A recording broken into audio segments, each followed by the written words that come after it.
The Mesa Chamber of Commerce Inside Business podcast brings you a unique view of Mesa through its vibrant business community and the subjects that are important. The podcast is produced in the Mesa Chamber of Commerce Media Studio, sponsored by the University of Phoenix. Please enjoy this episode of the Mesa Chamber Inside Business podcast. Good day, everyone.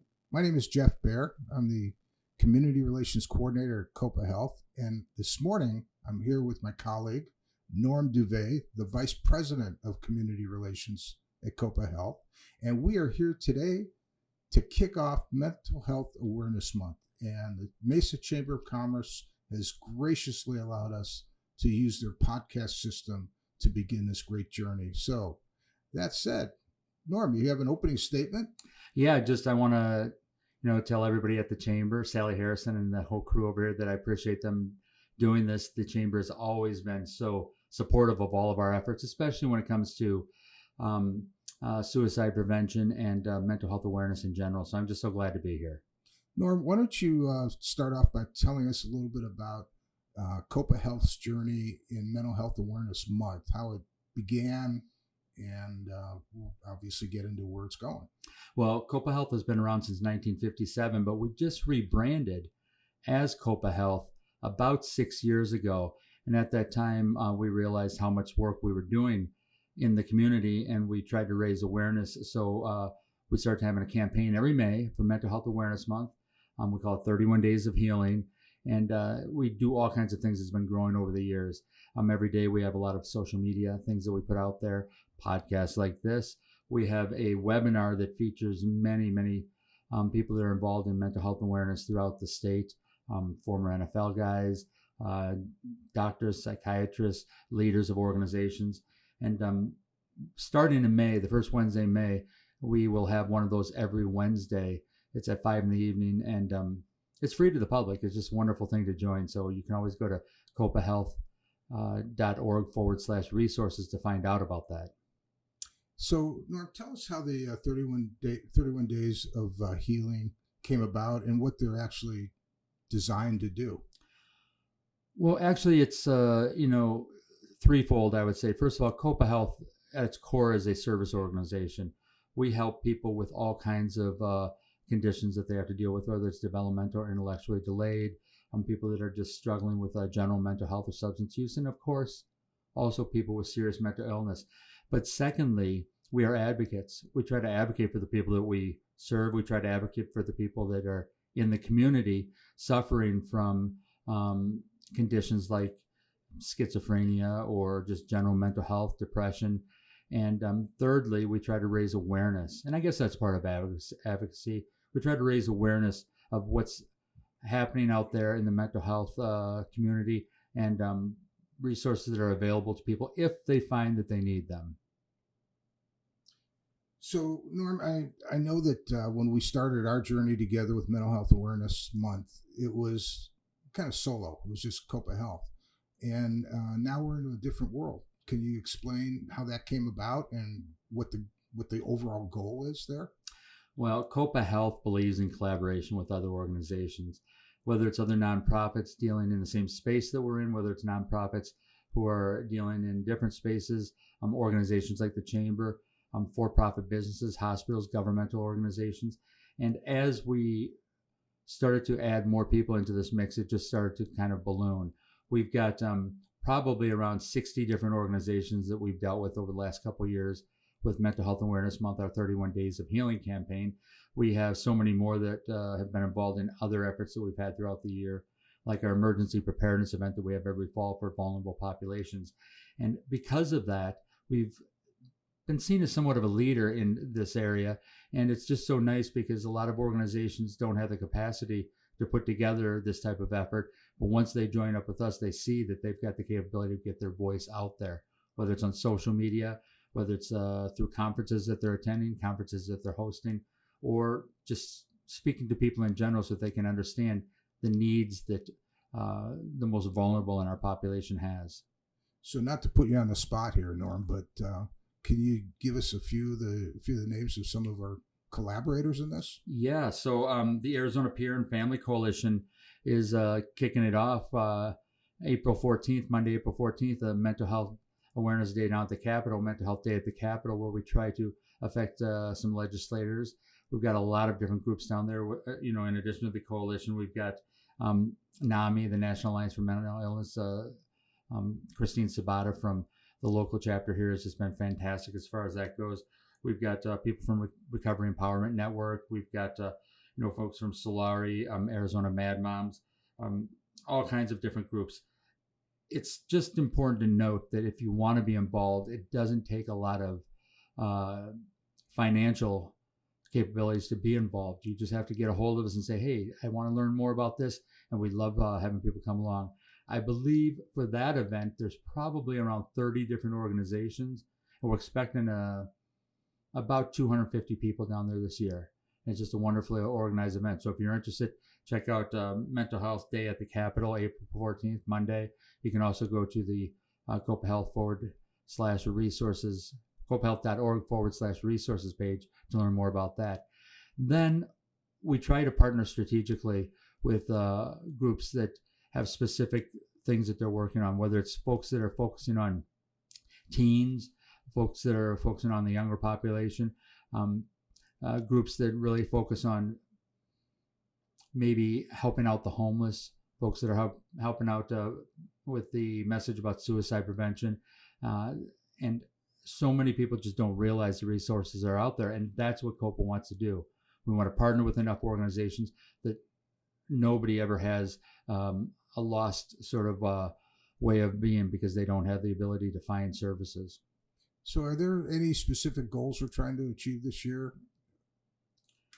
Well, obviously, it's sort of an esoteric thing, but we just want to raise awareness. And when I say sort of esoteric, because we do have the ability to measure how many people are involved with it, how many organizations, how many people show up for the webinars, how many people are touched by the web posts that we have out there, how many people share the web posts. So if we're able to do more as far as the analytics go than we did last year, I consider that a success. But even if we're not able to get more people than we did last year, the consistency year over year is what's important. I think when people hear about this year over year, they come to expect that it's something they're going to hear about every year, and they're going to start thinking about it all throughout the year. And that's the goal here, to raise awareness, to reduce stigma, and to get people involved and ready and willing to help. Let's circle back for a minute on, you mentioned the webinars earlier, and there's a series of 4 webinars in May. Can you talk a little bit more about them and also restate how someone can sign up? So the best way to sign up right now is to go to the Copa Health webpage. So it's copahealth.org/resources. And when you go to that page, you're going to see all kinds of links to resources that are out there. But I believe right at the top of the page is the ability to sign up for any one of these webinars. We're going to have one this year that's specifically focused on, caring for the caregiver.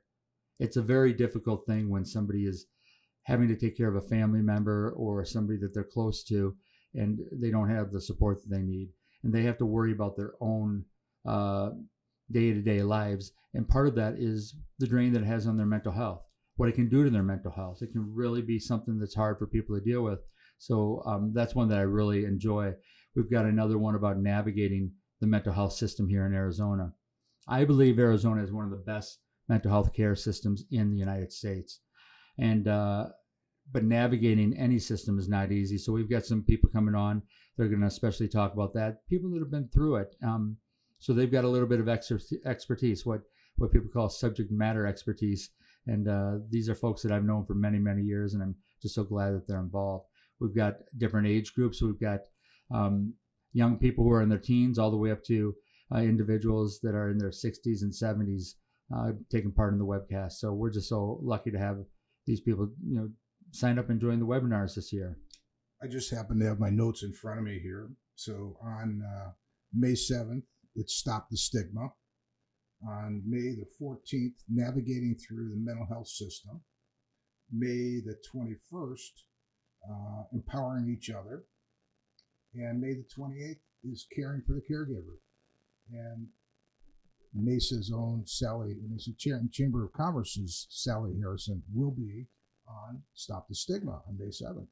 Yeah, and Sally has been, and the chamber in general has been just huge supporters of this. It's important to know that the things that we put out there year over year are saved. So people can go out there and find it out on the web, whether it's on Facebook, Instagram, LinkedIn is a big one. A lot of people have stuff on Twitter. And then we also save all of our videos and podcasts on YouTube. I'm also, very excited because, in working with you and Rob Clark, a good friend of ours, we're able to put together public service announcements every year. And it seems as though we just have such wonderful people come out with great messages, whether it's, politicians like our good friend, council members, Julie Spilsbury, Sally Harrison. In the past, we've had the mayor of Tempe, Corey Woods come out. We've had young people like the young people who do Zero Reasons. They're just a fantastic. They're an organization and a band that focuses on suicide prevention, and NFL alumni. We've just had great groups coming out and doing these public service announcements every year, and we're going to kick those off on May 1st. So almost every day you're going to see a different public service announcement. And the nice thing about these is the people that take part in them, they're not just having to wait for us to put them out there. They're going to get a copy of it and they can post it on their own social media or use it for other purposes too to get their message out. I think we're up to about 24 now PSAs that we filmed. 24. That's almost more than 23. I think that's fantastic. But it's not as many as 25. Yes. So we'll see how this all goes. You're right. Norm, are there any goals for this year that or anything you can measure it against? Well, as I mentioned earlier, my goal is to involve more people and to have more people involved as participants and as attendees than we did last year. So, I'm not quite sure about the numbers that we had last year. I don't have them at the tip of my tongue, but I do know that during the 5 webinars that we had last year, because we did have one in Spanish last year, but during the 5 webinars, we had several hundred people that were able to join, and I'd like to just have us do better this year. We would like to have the public service announcements shared more. And by that, I mean, if you see it on social media and you share it to another platform, that's something that really can help spread the word. And to a certain extent, because COPA is now also in Utah, we'd like to start spilling outside the Arizona borders and making a bigger splash so people understand all the great things that are happening here in Arizona to help people who are experiencing mental health issues. And it doesn't have to be something that's diagnosed. So many people have periods where they go through depression or where they have a lot of anxiety. We've got groups that we work with who specifically deal with depression or anxiety. And because of the stigma, there's things that people just don't want to talk about. And if they see this, if they hear about this, and if they're watching one of the public service announcements, if they're listening to one of the webinars, or if they happen to hear this podcast, they might realize, wow, there's a lot of people that are dealing with this. And maybe it's something that there's a group out there that I can connect with where I won't feel like it's such a scary thing to start talking about. Norm, last question for you. Is there anything about this that touches your heart specifically that motivates you to want to make this, a great campaign? Yeah, and I know it's kind of a weird thing to say, but I'm human. And as a human, I see when other people are suffering and I get affected by the way other people are suffering. I've had relatives who have completed suicide. I've had a lot of people in my family who have struggled with depression, who have actually been hospitalized for depression. And when I think about others going through that, it really, really kind of hits something with me that is hard to explain. I don't like when I see a small animal that's hurt. I don't ever want to see a child crying. But when I think about people that are suffering in silence, I really believe that that's something that can adversely affect not only their own health, because let's face it, your mental health really, really can have an effect on your physical health, but also it can affect the people around them. Folks that just don't understand aren't able to help. So unless it's something that's being discussed, unless it's something that they're willing to talk about or learn about, it's going to continue in perpetuity, and eventually it's going to have bad effects on them and the people around them. So I just want to make sure that as much as possible, we do break down the stigma and we open up a conversation with anybody who wants to be part of it.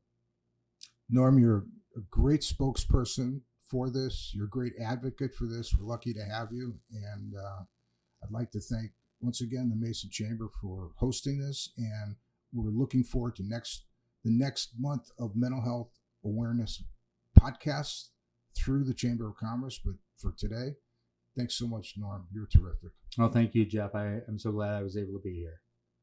This has been a Mesa Chamber of Commerce Inside Business podcast. You can find all podcast episodes at iTunes, Spotify, or your own favorite podcast website. You can also find them online at mesachamber.org. Content of this podcast is copyright the Mesa Chamber of Commerce, unless otherwise noted.